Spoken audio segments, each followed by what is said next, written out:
But people be so quick to holler mind your business without taking a moment to realize that that shit is my business.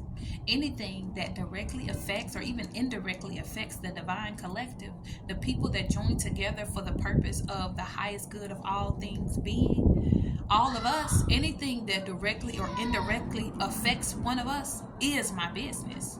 You gonna hear me about it and you gonna see me about it, baby.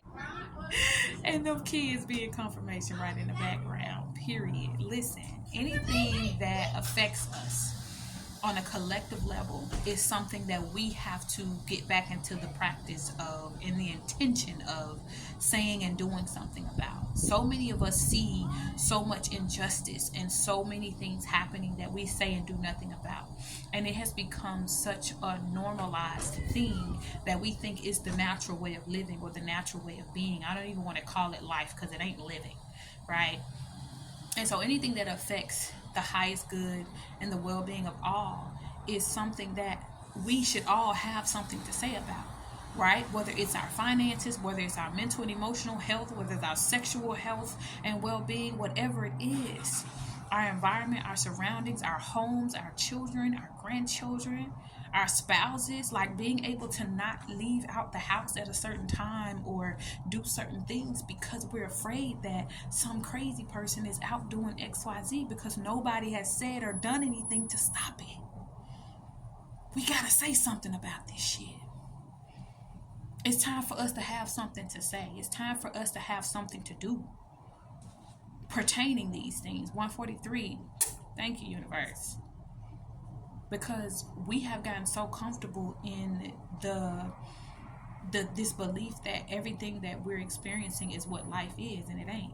This is not life. This is not living. This is not love. This is not. The level of injustices that we're experiencing on a regular basis is not the way the divine intended for us to be. The things that we encounter from one moment to the next is not the way the Most High intended for things to be. So yeah, you damn right. I'm gonna mind my business. I have a poem, 222 on the clock. So I have a poem. It's called The Quiet. And at the end of the poem, I basically talk about how I speak for the quiet. You know, I speak for those who don't know how to speak for themselves and who have allowed the different injustices that have happened to them to be the thing that shut them up or shut them down and made them be quiet and whimper away around in the corner or whatever. And I'm like, I'm going to speak for you too, right? Because I love you. I'm going to speak for you until you can speak for yourself. I'm going to speak for you until you recognize that being quiet and being silent about your pain and your agony and your struggle is not the way to go. Standing up against the bullies that we call the government, standing up against the bullies that we call police officers, standing up against the bullies that we call, in some cases, friends, Uncle Bob, right? But standing up against those people and those injustices that are occurring 3, 2, 1 on the clock, standing up against those injustices is the thing that's going to reestablish life. And let me tell y'all something. We are already in the midst of this change happening. 333 on the clock. We are already in the midst of this change happening.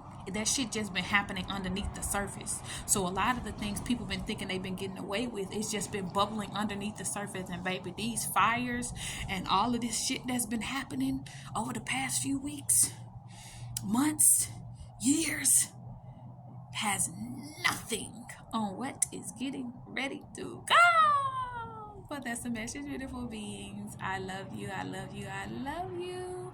Make sure you're on the right side of this shit when everything pops off. Until next time, this is